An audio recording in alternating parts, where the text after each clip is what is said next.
Friends, पिछले कई दिनों से बाजार में भयंकर गिरावट का दौर जारी था और इस गिरावट की वजह बनी थी रूस और यूक्रेन का युद्ध। लेकिन उस पर ब्रेक लग गया था। पिछले 4 दिन से हमने पॉजिटिव क्लोजिंग देखी और काफ़ी अच्छी रिकवरी भी हो चुकी है। जो गिरावट होती है उसमें लगभग 30% की हमें रिकवरी देखने को मिली है। लेकिन क्या ये जो रिकवरी है आगे भी जारी रहेगी? क्या बाजार में फिर से पॉजिटिव संभावना बनेगी या फिर अभी भी बड़ी गिरावट बाकी है? तो बहुत सारी बातें जिसको इस वीडियो के माध्यम से डिस्कस करेंगे। कुछ ऐसे रीजन बन रहे जिससे लग रहा है कि आने वाले समय में फिर से बड़ी गिरावट हो सकती है। वो क्या रीजन है उसको भी डिस्कस करेंगे और मार्केट को लेकर लेटेस्ट जो अपडेट निकल कर है उसको डिस्कस करेंगे।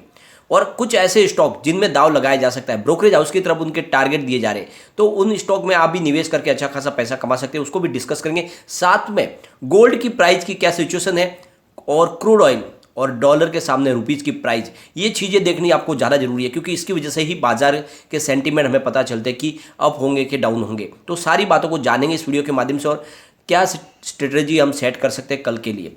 लेकिन फ्रेंड, उससे पहले अगर आप पहली बार हमारे चैनल पे आए तो चैनल को सब्सक्राइब कर दीजिए, एक बेल आइकॉन दबा दीजिए ताकि जब भी नया वीडियो बने पहला नोटिफिकेशन आपको मिले। वीडियो पसंद आए तो लाइक शेयर जरूर कीजिए। चलो फ्रेंड, वीडियो स्टार्ट करते हैं। मैं हूँ आपका दोस्त एस बी दवे और हमारे अपने चैनल ऑनलाइन कमाई में आपका बहुत बहुत स्वागत है। फ्रेंड्स, बीएसई सेंसेक्स की अगर बात करें तो फिर से 55,550 पर आ चुका है, जहां पे फ्राइडे को हमें 85 पॉइंट की तेजी देखने को मिली, यानी 0.15% की मामूली तेजी। पूरे दिन काफ़ी ज़्यादा अपडाउन देखने को मिला। कई बार बाजार नीचे की तरफ गया फिर ऊपर हुआ, अंत में पॉजिटिव क्लोजिंग हमें जरूर देखने को मिली। लेकिन ये जो फ्राइडे का जो अपडाउन था उससे एक बात समझ में आ रही है कि अभी भी बाजार में कमजोरी बनी हुई है और इसके पीछे सबसे बड़ी वजह है एफआई बिल्कुल सेलर बने हुए। किसी भी तरीके से वो एक दिन भी आपको उनकी पॉजिटिव खरीदारी दिखाई नहीं दे रही है। लगातार सेलर बने हुए, जितना उनका खरीदारी उससे ज़्यादा उनकी बिकवाली है। लेकिन बाजार को पूरी तरह से संभालने की कोशिश हमारे डीआई करें, बड़े फंड हाउस लगातार खरीदारी करें और इसी वजह से थोड़ा सा बैलेंस बना हुआ है। अब सबसे बड़ी बात यह है कि इस सिचुएशन में हमें क्या करना चाहिए, तो फ्रेंड्स उसको आगे हम डिस्कस करेंगे। निफ्टी 50 अगर देखें तो 16,630 का स्तर इसने पा लिया है। 35 पॉइंट की तेजी देखने को मिली, 0.21% निफ्टी 50 भी ऊपर था। अब सबसे बड़ी बात यह है कि इसको ज़्यादा इफेक्ट होता है गोल्ड प्राइस से, क्योंकि गोल्ड की प्राइस बढ़ती है तो इन्वेस्टमेंट सीधा मार्केट का चला जाता है गोल्ड की तरफ। हमारे हिंदुस्तान में काफ़ी लोग गोल्ड में इंटरेस्ट लेते हैं और वो जब भी बाजार में गिरावट का दौर जारी होता है उस समय गोल्ड की प्राइस बढ़ने लगती है तो वहाँ पे निवेश कर लेते हैं। लेकिन यहाँ पे थोड़ी सी राहत भरी खबर निकल कर आई है। फिलहाल गोल्ड की प्राइस 12 मार्च, ये शाम को करीब 5 बजे के आसपास का टाइम है, यानी कल का, तो गोल्ड की प्राइस 54,175 पर है। ये 10 ग्राम 24 कैरेट गोल्ड की प्राइस है। इसमें हमें कुछ कमी देखने को मिल रही है क्योंकि इसकी जो प्राइस बढ़ी थी 8 मार्च को, वो करीब 55,250 पर चली गई थी। तो वहाँ से लगभग आप देख लो तो करीब 1,000 रुपीज़ की हमें डाउन देखने को मिल रही है, जो एक अच्छी बात है। तो गोल्ड में थोड़ी सी हमें गिरावट देखने को मिली है। अब बात करें इंडियन रुपीज़ की डॉलर के सामने, तो यहाँ पर भी थोड़ी सी नरमी है, लेकिन गिरावट के बाद फिर से डॉलर के सामने रुपीज़ कमज़ोर पड़ने लगा है। यानी कल की बात करें तो इसकी प्राइस 76.76 इंडियन रुपीज़ पर आ गई है पर डॉलर के हिसाब से। अब यहाँ पे जो हाई देखी तो इसने हाई बनाई थी 77.08 की, ये 7 मार्च मंडे को बनी थी। लेकिन उसके बाद में काफ़ी नीचे भी गया, यानी 76.14 की प्राइस हुई थी 9 मार्च को। लेकिन उसके बाद में फिर से इसमें बढ़ोतरी हमें देखने को मिले। थोड़ी सी चिंताजनक बात है क्योंकि वापस लगभग 77 तक पहुंच चुका है इंडियन रुपीज़ के सामने डॉलर की प्राइस। तो हम रुपया कमज़ोर हो रहा है थोड़ा। अब सबसे जो बड़ी बात है, जो अभी मुद्दा बना वो है क्रूड ऑयल। तो WTI क्रूड ऑयल की प्राइस फिलहाल 109 पर है, जहाँ पे 3.31% की तेजी देखने को मिल रही है। ब्रेंट क्रूड की बात करें तो 112 पर है, जहाँ पे 3.34% की तेजी देखने को मिल रही है। तो यहाँ पे थोड़ी सी तेजी है, लेकिन आप जिस तरह से इनकी उबाल आया था प्राइस में उसमें थोड़ी सी ठहराव तो आ गया, लेकिन अभी भी इसकी जो प्राइस है वो काफ़ी ज़्यादा है और इस वजह से जो तलवार लटक रही है हमारे यहाँ पे पेट्रोल डीजल बढ़ने की, वो बनी हुई है। इसके बीच में बहुत सारे ब्रोकरेज हाउस ने बाय की कॉल दी गई है, उनको भी एक बार देख लेते हैं। तो ब्रोकरेज हाउस नोमुरा ने कोलगेट पामोलिव के ऊपर खरीदारी की रेटिंग दी है और इसका जो टारगेट रखा है वो है 1,700 रुपीज़ का। ब्रोकरेज हाउस का कहना है कि प्रभा नरसिम्हम कंपनी की नई सीईओ बनी है। प्रभा नरसिम्हम की नियुक्ति से उम्मीदें बढ़ेगी। वही JP मॉर्गन शेयर पर न्यूट्रल रेटिंग दे रहे हैं और इस शेयर का जो टारगेट रखा है उन्होंने 1,580 रुपीज़ रखा है।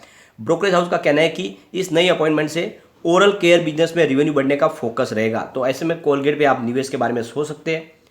अब ब्रोकरेज हाउस मोतीलाल ओसवाल ने AU स्मॉल फाइनेंस बैंक के शेयरों में 1,550 रुपीज़ के टारगेट के साथ में इन्वेस्टमेंट की सलाह दी है। ब्रोकरेज हाउस मॉर्गन स्टैनली ने भी एयू स्मॉल फाइनेंस बैंक में इन्वेस्टमेंट की सलाह दी है और इसकी जो ओवरवेट की रेटिंग रखी है। ब्रोकरेज हाउस ने शेयर के लिए 1675 का टारगेट तय किया है। ब्रोकरेज हाउस का कहना है कि बैंक ने मजबूत ऑपरेशन पर परफॉर्मेंस दिखाया, बिजनेस ग्रोथ बेहतर रही है। वही कोविड-19 की चुनौती के बावजूद बैंक ने अपनी एसेट क्वालिटी में बेहतर बनाने में कामयाबी हासिल की है। अब friends, brokerage house ICICI security ने स्टार हेल्थ के शेयर में 806 का टारगेट दिया है और साथ में इसमें इन्वेस्टमेंट की सलाह दी है। ब्रोकरेज हाउस का कहना है कि स्टार हेल्थ इंश्योरेंस भारत में लीडिंग इंश्योरेंस प्लेयर में शामिल है। कंपनी के पास करीब 5 लाख से ज़्यादा एजेंट है और 12,000 से ज़्यादा अस्पताल और 737 ब्रांच का मजबूत नेटवर्क है। कंपनी का फाइनेंशियल ट्रैक बहुत मजबूत है। फ्रेंड्स, एक बड़ी अपडेट निकल कर आई है। शिपिंग कॉर्पोरेशन ऑफ इंडिया, यहाँ पे एलआईसी ने अपनी जो हिस्सेदारी थी उसमें 2% की कमी कर लिया और ये ओपन मार्केट में उन्होंने शेयर बेचे शिपिंग कॉर्पोरेशन ऑफ इंडिया के। और अभी फिलहाल जो उनकी हिस्सेदारी है वो 6.03% रह गई है, जो पहले 8.04% रही थी। तो ये आपको ध्यान रखना है कि एलआईसी ने काफ़ी बड़ी स्टेक अपनी बेच दी है शिपिंग कॉर्पोरेशन ऑफ इंडिया में। अब एक और बड़ी अपडेट निकल के आ रही है। एलआईसी ने 9 मार्च को ओपन मार्केट ट्रांजैक्शन के माध्यम से ब्रिटानिया इंडस्ट्रीज में करीब 1.2 लाख शेयरों का अधिग्रहण किया है और इसके साथ में इनकी जो इक्विटी है वो बढ़ गई है, यानी पहले इनकी हिस्सेदारी 4.97% थी, वो 5.02% हो गई। तो यहाँ पे 2 बड़ी अपडेट निकल कर आई है। ब्रिटानिया इंडस्ट्रीज में एलआईसी ने अपनी हिस्सेदारी बढ़ाई है और साथ में उन्होंने शिपिंग कॉर्पोरेशन से अपनी हिस्सेदारी को कम कर लिया। ये आपको खास ध्यान रखना है। फ्रेंड्स, अब जो बाजार के जानकार है, एक्सपर्ट, उनका कहना है कि फिलहाल जो हमारे इंडिया का मार्केट है वो 2 चीज़ों पे ध्यान दे रहा है। रसिया यूक्रेन के विवाद में आगे क्या संभावना बनती है, ये जो मामला कहाँ तक जाता है। दूसरा, फेडरल रिजर्व की जो मीटिंग होने वाली है यूएस की 16 मार्च को, उसके ऊपर सबकी निगाह है। वहाँ पे क्या फैसला होता है। इंटरेस्ट रेट बढ़ाने का जो फैसला होगा उसके ऊपर ही बाजार की दिशा तय होगी, क्योंकि ये कितना बढ़ेगा उसके ऊपर बाजार अप डाउन देखने को हमें मिलेगा। फिलहाल बाजार के लिए हमें वेट एंड वॉच की ही नीति अपनानी होगी। सबसे बड़ी जो चिंताजनक हमारे लिए बात है वो पेट्रोल डीजल की प्राइस। पिछले कई दिनों से हमें पेट्रोल डीजल की प्राइस में कोई बढ़त होती हुई दिखाई नहीं दी। उसके पीछे वजह थी कि इलेक्शन का दौर चल रहा था, लेकिन अब कम से कम 10 से लेके 15 यानी रुपए के आसपास पेट्रोल डीजल की प्राइस बढ़ने की संभावना बनी हुई है। और ये एक झटके में बढ़ेगा या धीरे धीरे करके बढ़ेगा, ये सोचने वाली बात है और इसका इफेक्ट भी हमें देखने को मिल सकता है हमारे मार्केट पे। पिछले सप्ताह तो हमने कारोबार अच्छे से देखा, लेकिन आने वाले सप्ताह यानी मंडे से सिर्फ 4 दिन का ही ट्रेडिंग कारोबार होगा। फ्राइडे को छुट्टी होगी होली के हिसाब से, तो 4 दिन का ट्रेडिंग सेशन में इसमें कोई बड़ी पोजीशन बनाने की कोशिश बहुत कम करेगा। तो यहाँ पे आपको एक सीमित दायरे में ही बाजार ट्रेड करता हुआ दिखाई देगा। और लेकिन सबसे बड़ी बात यह है कि जितने इंटरनेशनल मार्केट है वहाँ पे बहुत ही ज़्यादा गिरावट का माहौल बना हुआ है, तो हमारे बाजार में भी थोड़ी नरमी की संभावना तो बन रही है। सबसे बड़ी बात यह भी है कि एफआई लगातार सेल कर रहे, डीआई बाजार को संभालने की कोशिश कर रहे। फ्रेंड्स, यूक्रेन और रसिया का युद्ध तो जारी है। यूक्रेन को बहुत ज़्यादा लॉस भी हो चुका है। अब रसिया ने फिनलैंड और स्वीडन को भी धमकी दी है कि आप नाटो में शामिल ना हो, अगर आप ऐसा करते हो तो फिर हमारे युद्ध के लिए आप तैयार रहो। तो एक बहुत बड़ी धमकी दी गई है और इस तरह से देखें तो ये युद्ध का फैलाव धीरे धीरे दूसरी कंट्रीज की तरफ होते हुए दिखाई दे रहा है, जो बहुत ज़्यादा खतरनाक है इस हमारे बाजार के लिए भी। आप देखो कि युद्ध जो है आज भी जारी है और इस युद्ध के माध्यम से कीव शहर पूरी तरह से लगभग तबाह हो चुका, क्योंकि कीव पे कब्जा अभी भी नहीं हुआ है। लगातार गोलीबारी जारी है और आज के दिन में अब वो पूरी तरह से कीव में घुसने की कोशिश करे। चारों तरफ से कीव को घेर लिया है और तोप और बमों से हमले हो रहे हैं। अब यहाँ पे जो लेटेस्ट अपडेट है उसके हिसाब से बहुत ही भारी बमबारी हो रही है कीव के ऊपर। एक बड़ी अपडेट निकल कर आई है इंडिया के लिए, जो खुशी वाली भी है लेकिन इसमें सबसे बड़ा टेंशन भी है।